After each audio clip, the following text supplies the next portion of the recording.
MultiCaaS is a term that we have used here inside of Omdia to describe this trend where unified communications as a service and contact center as a service are blending. Welcome to Always On CXCX, the show for contact center and IT leaders. Between helping support your contact center reps, your customers, and the tech that makes the contact center function, you're relied upon quite a lot. You can't afford for your customer experience, employee experience, or stability of the contact center to falter. If you're ready to find the next strategy to keep your customer employee experience always on, let's get into this episode. Hey everyone, welcome to another episode of Always On CXCX. Today we have Brent Kelly on the show. Brent is a principal analyst at Omdia. He's been a principal analyst in the business communication space for nearly 30 years. He's joining us today to chat about MultiCaaS. What is it? What's trending? Or why is it trending? And how to determine the best MultiCaaS options available. So let's jump into the conversation. Brent, welcome to the show. Great. Hi, Josh. It's really good to be with you today. Yeah, absolutely. I know you were one of the principal analysts on a new report that came out recently specific to MultiCaaS, and where I wanted to jump in first and to really start and kick things off is if you could explain in simple terms what MultiCaaS is and why it's different from just using UCaaS and CCaaS separately. Yeah, sure. Happy to do that, Josh. Well, so MultiCaaS is a term that we have used here inside of Omdia to describe this trend where unified communications as a service and contact centers as a service are blending. And so what we're seeing in the market, Josh, is that many of the UCaaS providers, and I'll just say some companies like, RingCentral or Zoom or Cisco or some of these companies are taking their unified communications as a service platforms, and they're looking for adjacent markets. And clearly one of those adjacent markets is the contact center. And so what a MultiCaaS solution does is it uses, let's call it a common media plane that gives you, voice, video, messaging, meetings, and those kinds of things, presence indicators and so forth. And it allows that same media plane to be used for contact center applications, for voice in the contact center, and for other kinds of things, maybe email or other multi-channel kinds of capabilities. So in a nutshell, that's what MultiCaaS is this combination of those two capabilities, UCaaS and CCaaS. Oh, okay. All right. Well, that leads us really well into the next part. I know from your research at Omdia, it's clear that this demand for MultiCaaS is really growing. You mentioned that a significant percentage of organizations prefer to purchase the unified communications and contact center from the same vendor. What are some of the key drivers behind that trend, and what's causing organizations to move away from the separate unified communications and contact center approach? Well, I'm going to say that this is not a new buying pattern, and so let me give you a little bit of history, all right? So before there was any CaaS at all, communications as a service, people would buy PBX and they would buy a contact center, and these things would be deployed on premises.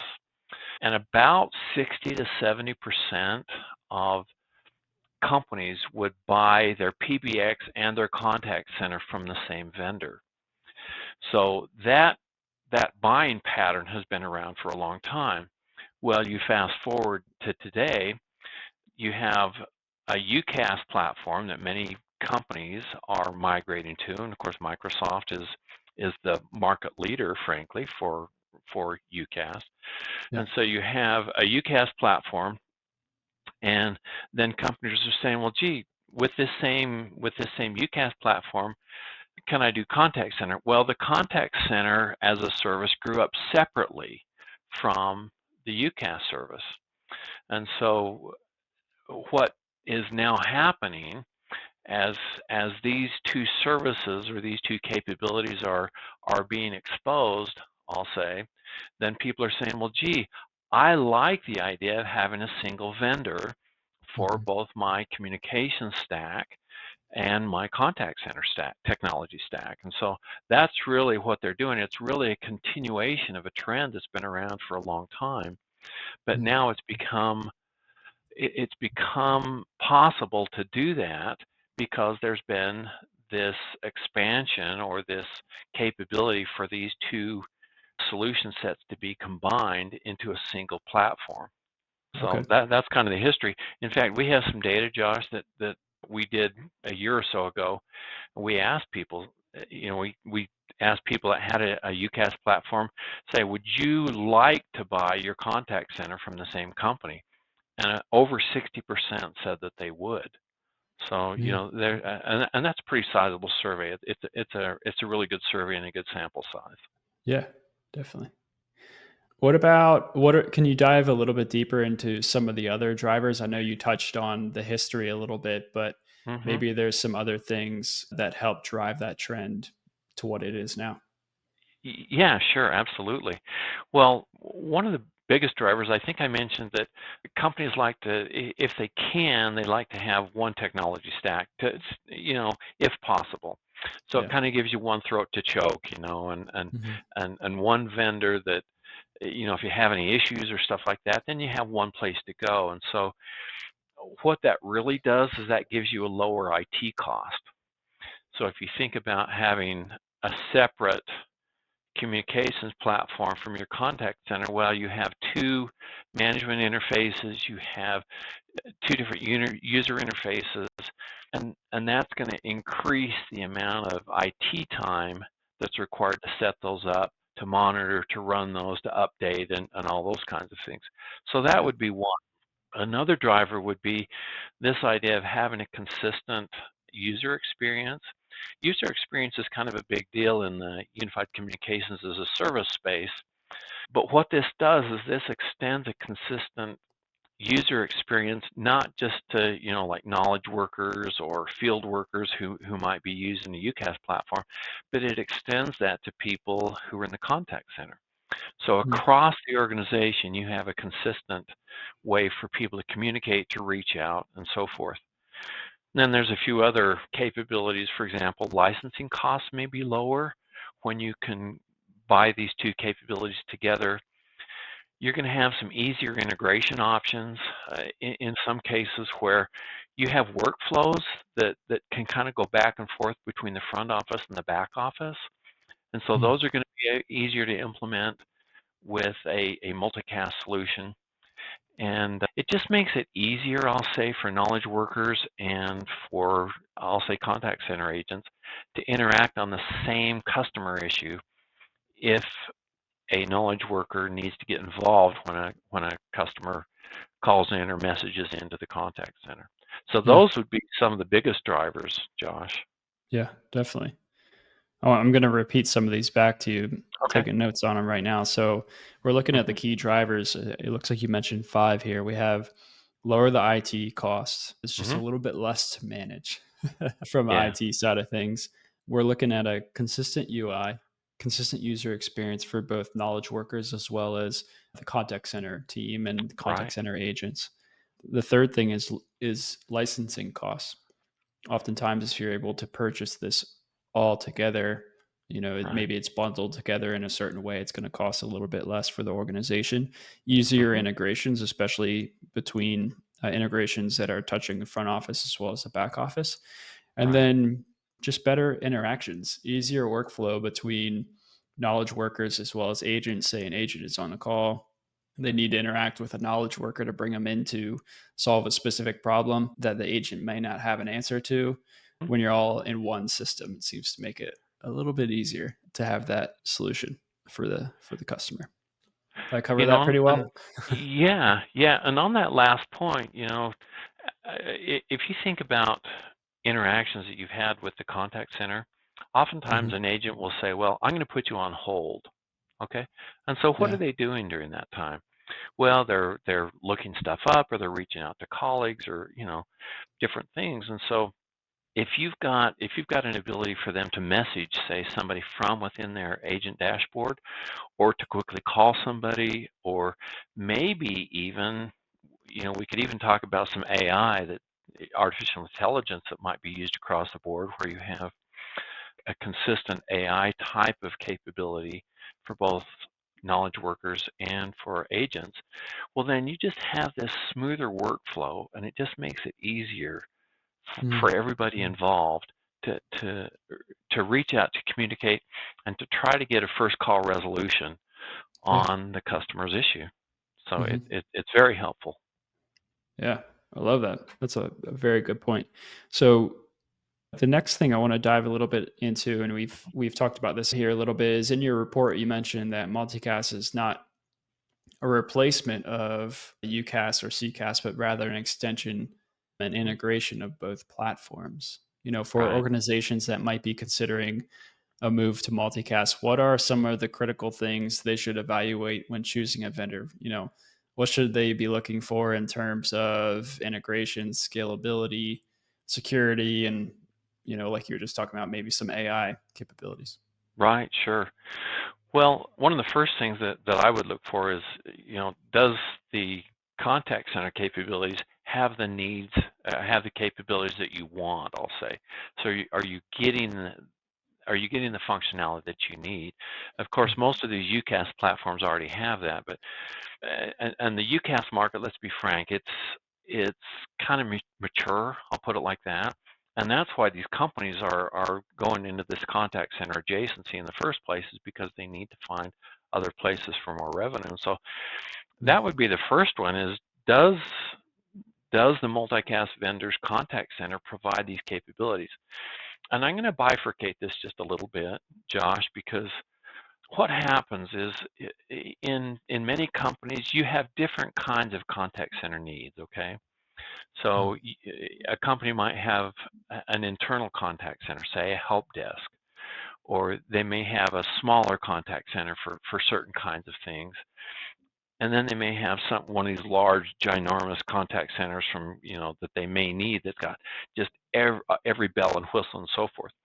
One of the interesting things that we're seeing is that these contact centers of service kinds of applications are able to be used by companies who may have some of these specialized, I'll say, contact center applications, or smaller contact center applications, or I can even say for mid-sized companies who have a number of these different, I'll say, less complicated contact center needs, and that's really the sweet spot for these multicast kinds of solutions. So do you get what you need? Let's make that first. Second, are you going to get the integrations? And that kind of goes back to the first one, but you get the integrations you need, the workflow, or the workforce management integrations and so forth. Is the solution going to scale? That would be another one. Is it going to scale to meet your needs? What about multi-location, when you have contact centers in different locations? Or what about multi-geography? Is the contact center and the UCaaS portion, is that going to satisfy regulations like GDPR, or some of the California regulations, or the EU kinds of things? And then one of the interesting things about AI, if we address that specifically, what we're finding is that the AI used on the unified communication side of the house to do things like, let's say, meeting summaries, to take notes, other kinds of things, that is going to be slightly different than the AI that will be used in the contact center. And the reason for that is because they have different use cases, and they will have been trained on different models, or the parameters for the AI are going to be such that they're wanting different outputs. For example, the output from a meeting summary is going to be very different than the output for a contact center voice call. Okay, but what we're looking for here in these combined solutions is the AI consistent. It doesn't have to be the same, but is it at least consistent? And is it able to be flexible so that maybe somebody wants to use their own LLMs or something like that? Maybe they have, clearly they're going to have their own internal data and so forth. This is particularly for the contact center side.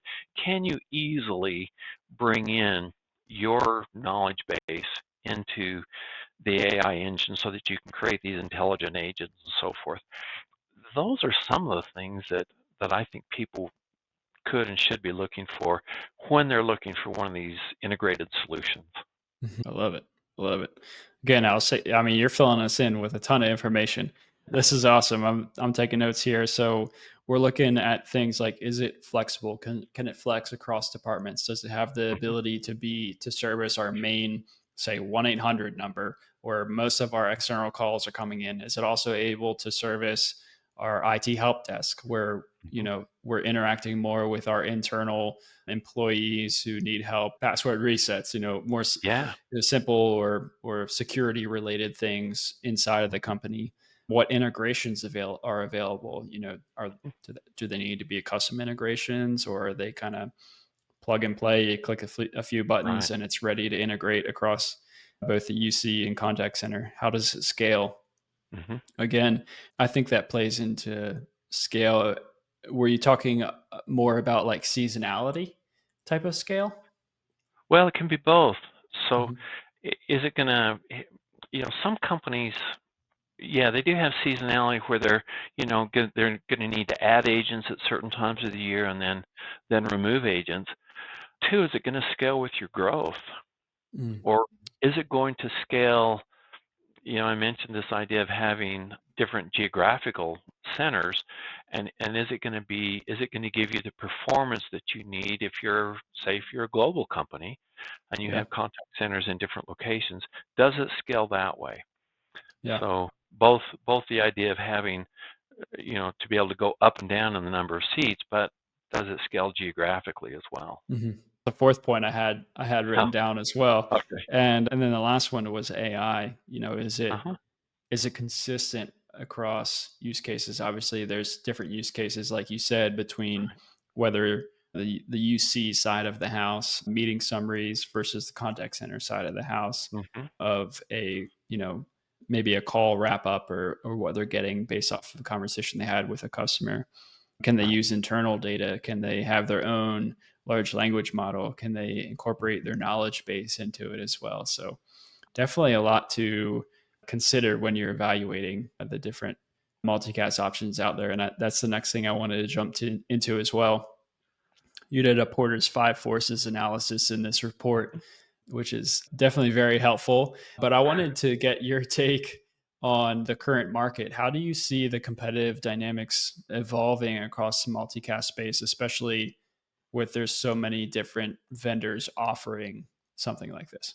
Well, it is becoming a crowded market, let's Mhm. be frank. And so basically every UCaaS company almost that I'm aware of is moving into the contact center space. And that's in part because it's just a natural adjacency, Josh. Yeah. You've got these capabilities for handling communications flows in your contact center, in your unified communications as a service product. And so many of those are the same ones that you would use in a contact center. Of course, there's a lot more functionality in the contact center that you would need to add, but it's just a natural adjacency. And so Mhm. I'm actually doing another report this year, and so far we have 11 vendors who were listed that we'll cover, and then we have 4 or 5 that are kind of on the fringe that we might cover. So, so yeah, Wow. it's you know and one of the reasons why these companies want to go after the contact center market is because there's money there. People, Mhm. Yeah. when I say people, companies pay money for these contact centers, and they're going to pay. And the unified communications as a service market is a little bit stagnant at this point. Mhm. There's some competition and there's still some greenfield, but there's less and less of that. And so it's ultimately, some years ago, the PBX market was that I covered. It got to the point where it was really more of what's my market share and who am I slugging it out with, Yeah. Hmm. for a new deal when somebody needs to replace their system. The unified communications as a service market, it's not there yet, but it's going to get there, and it's approaching that. But if we look at some specific things, well, I think the winning vendors are going to be the ones who create solutions and workflows that make it really easy for customers to deploy and to implement these solutions. Those who have some of the better integrations, those who have some of the easier APIs to use, because eh, you know certainly when you get into the mid-size and the large companies, they have their own workflows that they want to deploy. And so you're going to need to have some good APIs so that you can do some of those kind of workflows and so forth. And then, making it simple and affordable. I think, one of the companies has been in this space kind of got blasted because they priced their combined solution quite a bit lower than the competitors, and all the competitors cried foul because this one company priced their solution lower. But I think we're going to see a little bit of that. Ultimately, we may see some price compression just because there's so much competition. Right now, we're not seeing that, but Okay. ultimately, 4 or 5 years down the road. But those would be the ones who are the winning companies, who can give you the best solution. And this is not rocket science. Who can give you the best solution at the best price? Who can integrate best with your workflow and your environment? And who's going to provide you with the best customer service for helping you to get going on this. That's Yeah. kind of who's going to win this. That was something we've talked about a little on this show, and I know we've talked about internally at AudioCodes. Is we're actually doing a live podcast on that soon, of looking at the CCaaS jungle, is what we're Mm-hmm. calling it. Of it's just like this intertwine of trees and weeds, and it's hard to find a path through it. And there's so many different Yeah. options out there. And if you look at a feature table in comparison across all the different contact centers out there, you're not going to see much discrepancy. You're going to see Right. everything is pretty much the same. But what it really comes down to are a lot of the things that you just mentioned is what we're seeing too, of, pricing wise, what's the pricing model look like? Does it integrate well with your other systems? Is it easy to use? What's the, we're selling contact center service. So we have to talk about customer experience as well, customer experience from the vendor side of things to whoever the customer is. Are we eating our own, are eating our own food? Of like, are we also providing a good customer experience to our customers as Yes. a customer experience vendor? And a lot of it, I think, as you mentioned, like as a market matures, those are the things that really matter, because there's no other way to really provide much of a difference, because everyone's going to have all the same features. Everyone's going to have all the same AI eventually. But there was one thing I wanted to ask related to, you Josh, said, before we go there, yeah, before we go to go that for one, it. there is one, as you talk specifically about audio codes, there is one big advantage with audio codes, and I'll put it like this. Because AudioCodes is built using the Microsoft Azure communications platform, and because so many people are already using Microsoft Teams, like half the market, more than half the market has Teams, okay? Because that's the market that AudioCodes is targeting, is that market that has Teams, well, that's a big market, let's be frank. And Yeah. so if we look at these, if we lined up, these 10 or 11 competitors, that is one big differentiator that AudioCodes has, that it integrates really nicely and very tightly in with the Teams environment. So I'll Yeah. just throw that out there as something that personally has attracted me to the AudioCodes. Yeah. Yeah, I think you're talking specifically about Voca. We do have a Right. Microsoft, I know that we do have a Microsoft Teams contact center, and it is directly built in Azure. Like you said, I know there's a lot of really hardworking and smart people, especially on our product and business side of the team here at Audio Codes, and they're very forward thinking in that. And like you said, that is one of the things that we feel is a big differentiator for Voca itself. But Right. and thank you for bringing that up, and glad we have high praise in your mind. I know Well, we're and sorry to interrupt you. You can go ahead and go to that other question. I just felt like it was sure. appropriate to say something like that, just to this crowd. Yeah, yeah. Thank you. You said looking. One of the big things is how easy it is to use and deploy. What Hmm. and when you're describing that, I was just had a question that came to mind of what what does that look like? Like, what would easy to use and deploy look like versus, not very easy to use and does not deploy very well? Can you kind of maybe explain the difference there? Yeah, well, let me give you an example. Yeah. So as I have been researching these solutions, let's do a use case here. So suppose that a call comes into the contact center, okay? Suppose the agent is unable to handle that call by himself or herself, and they need to reach out to a subject matter expert. Well, okay, then suppose that they transfer the call. Okay, I mean, this is a common, I think it's a common workflow. Yep. Well, what happens to that call under the covers? So the call comes into the contact center, and the standard contact center tools are working on the call. You get recording, you get some of the other nice things that happen. You get sentiment analysis and so forth. But what happens when that goes over to the subject matter expert? In at least one of the tools that I'm aware of, a separate recording starts. Okay, so Oh, it's wow. not continuous, and the subject matter expert has to start that recording manually, and they may or may not get sentiment analysis and the KPI. So, it's kind of important to know how long these calls last and so forth, and that's a common contact center metric, but none of that's tracked. Another use case would be, okay, suppose that you have an interaction that happens, and this one's just a messaging interaction, or it could be a call, but the agent needs to message into, say, a subject matter expert or one of the back office engineers to say, hey, what about this or what about that? Can you help me for a second? Well, does that messaging become part of the interaction record? In the ideal case, it would. And so these would Yeah. be some of some of the things and some of the setup kinds of situations that you would see.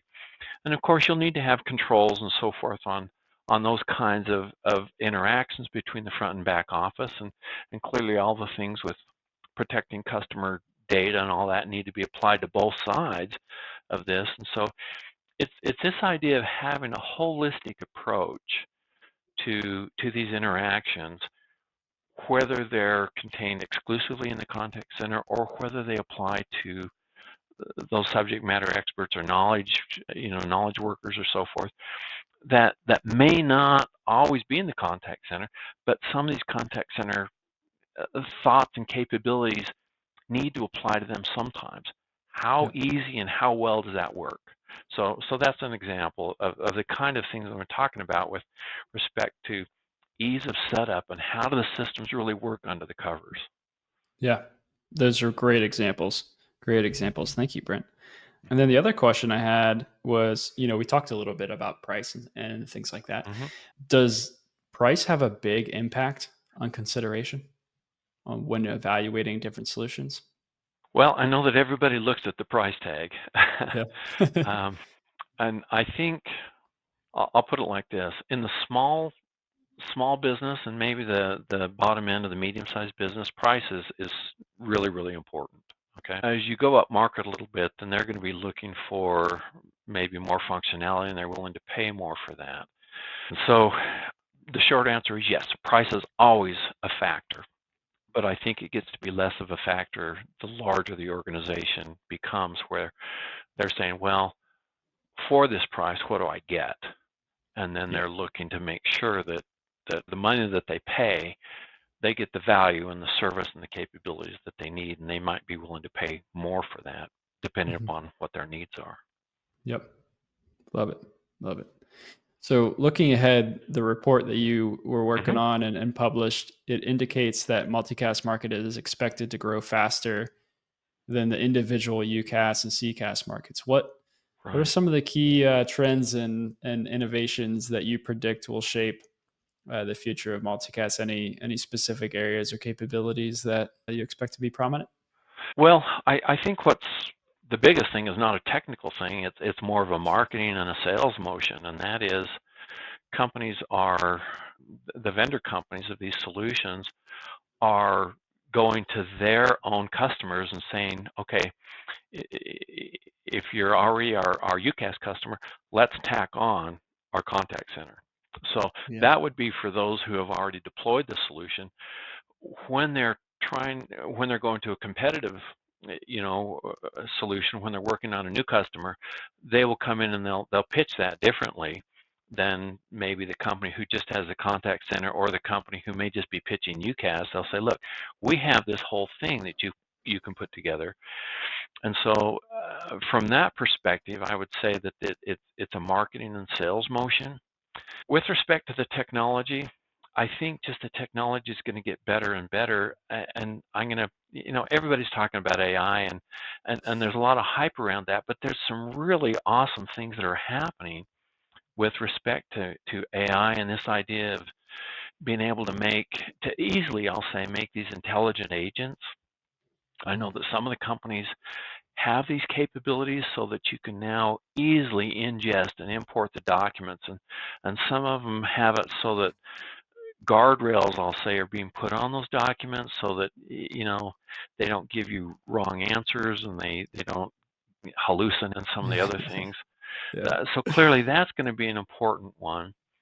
And then I just think this is going to be a constant evolution of things, just getting slowly better and better. I don't know that I have any particular insights into what's really going to be the silver bullet that's going to make a big change, but it's just people are getting better and better at doing this, and these solutions are they're really getting better and better. And I think at some point, as I mentioned, there's going to be some pricing challenges. When I say pricing challenges, I mean that for the vendor, it's a good thing for the end user, just because of the competition, where people are going to have to do a little bit of price compression in order to win. So I think we can expect those kinds of things: the sales and marketing, a little bit of price compression, and of course there's going to be a technology curve that these things are going to follow. Yeah. What about the specialized contact center vendors? Do you think they're in jeopardy at all? Well, the way that I look at that is these specialized contact centers are often for very large kinds of deployments, for complicated deployments and so forth. In talking to most of the vendors who provide these, I'll say, these MultiCaaS solutions, the contact center capabilities they're not as rich and as full as what you would get with, I'll just use some names like a Genesis or a NICE, or some of these big, fully featured, very robust industrial strength contact centers. But that being said, these MultiCaaS solutions have their place inside organizations that even have those large ones. So are they going to cannibalize, will these MultiCaaS solutions cannibalize the larger ones? I think probably not for maybe a year or two, but what happens, and I really love a book from a gentleman named Clayton Christensen called The Innovator's Dilemma, and that is that when you have these competitors come in that are not as functional, so you might have the curve for the large contact center guys that are going like this. Well, initially the smaller ones don't really meet the need, but over time they get better and better to the point where those curves cross, and then these MultiCaaS solutions ultimately will be able to displace some of these larger ones. So the prediction, not for a couple of years, but 3 to 4 years down the road, look for some of these larger contact centers to be in competitive bids with these MultiCaaS vendors. Yeah. Brent, this was so good. Thank you so much for coming on and sharing your insight and all the research that you've done related to MultiCaaS. It was so fun having you on the show. It was awesome. Josh, thanks a lot. It's been a real pleasure to be here with you, and I hope that those who listen to the podcast find it to be of some value as they think about what they want to do in their future. Again, I appreciate it. Yeah, definitely. And we'll link to that report in the show notes, everyone. If you're still sticking around with us, feel free to go down there and find that report from Omdia. Alrighty. Well, this sums it up. All right. Bye-bye, everyone. Okay. Thank you for listening to this episode of Always on CXCX. If you learned one thing from this episode, we'd appreciate if you'd subscribe and follow us on your favorite podcast platform. If you're using Microsoft Teams and are looking to integrate a contact center, consider trying Voca for free for 30 days. Voca is built on Microsoft Azure, meaning your customer interactions start, stay, and end with the same reliability and 5.9 uptime as Microsoft Teams. Just Google AudioCodes Voca or find the link in the show notes. Thank you again for tuning into this episode of Always on CXCX. We'll see you in the next one.